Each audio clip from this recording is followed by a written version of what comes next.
Happy Earth Day, everyone. I'm Bob Harris, and I'm a board member of the Watershed Institute, and now a retired co-founder of Environ, an environmental consulting firm that has recently joined a Danish environmental consultancy. And I'm Stephanie Harris, board member of the Northeast Organic Farming Association of New Jersey, an organization that was founded by the Watershed Institute 35 years ago. We both remember the first Earth Day 50 years ago, almost like it was yesterday. I was a graduate student at Harvard studying environmental sciences and engineering for my PhD. I'd entered this field for reasons that had little to do with the serious air, water, and land pollution that was highlighted by Earth Day. I'm now embarrassed to admit that as I was growing up in a small coal mining town surrounded by land spoiled by strip mining, mountains of smoldering gob piles, and streams sickened by acid mine drainage, I assumed that those insults were a justifiable sign of a good economy. The events leading up to and including that first Earth Day completely changed that perception.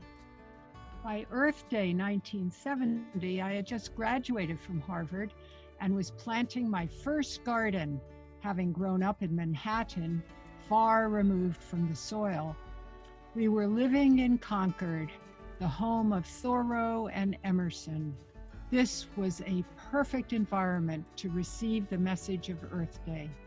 So just after Earth Day, I read Silent Spring by Rachel Carson. My fate was sealed.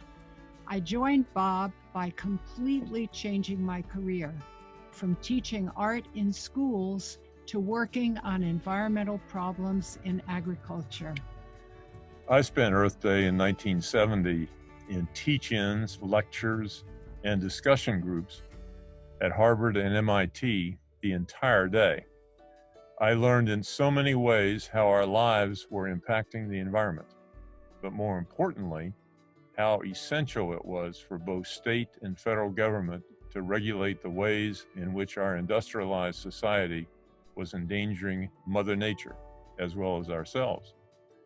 So Stephanie and I moved to Washington, D.C. to work with nonprofit environmental groups in an effort to redress these environmental wrongs.